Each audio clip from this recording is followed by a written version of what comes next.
शास्त्र कहते हैं कि शिवलिंग जो है वो माना जाता है कि शिव का प्रतीक है, ठीक है। तो वो एक अग्नि की तरह वो बनाया गया, जो ब्रह्मा और विष्णु के बीच में आपस में बातचीत हो रही थी।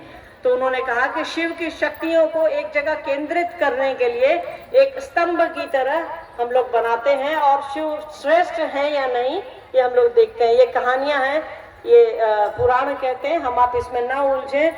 शिवलिंग मनुष्य ने बनाया है चीजों को समझ करके, हमारे आपके जैसे किसी मानव ने बना दिया होगा। पर याद रखिए, वो शिवलिंग जो है वो जीवन का प्रतीक है, हमारी आपकी तरक्की का प्रतीक है, हमारे आपके मन के ऊपर उठने का प्रतीक है। शिवलिंग पे देखिए ऊपर नीचे एक उसकी पीठिका रहती है, फिर वो ऊपर उठा रहता है खंबे की तरह। तो वो हमारे आपके जीवन के उठने की प्रक्रिया है, हमारे आपके जीवन के सोच के ऊपर उठने की प्रक्रिया है, हमारे आपके मन के ऊपर उठने की प्रक्रिया है कि जहां भी कहीं। इसीलिए आप देखिए बहुत आयत में बहुत संख्या में शिवलिंग दिख जाते हैं हमको और आपको।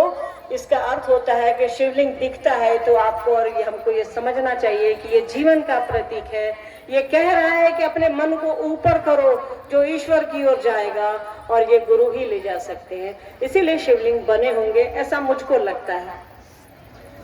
गुरु की पूजा क्या है?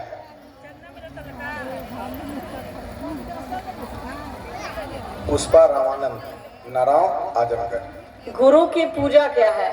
एक भजन है लक्ष्मीनाथ गोसाई का, गुरु पूजे सब देवन पूजे और न दूजो देवा। गुरु की पूजा यही है कि गुरु जो कहते हैं वो करिए। हमारे आपके गुरु ने कहा है साहब श्री हरिनारायण जी को, बड़े गुरुभाई को कहा है कि तुम जो करते हो दूसरों को करने को कहो।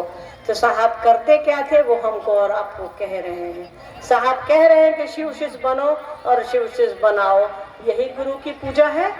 गुरु जो कह रहा है शिष्य का काम है तो वो काम करे। गुरु आदेशित कर्म करे, गुरु के आदेश में ही सब कुछ है। गुरु का आदेश ही हमारे आपके लिए, मानव के लिए मंत्र की तरह होता है। तो जो गुरु कह रहे हैं वो करिए।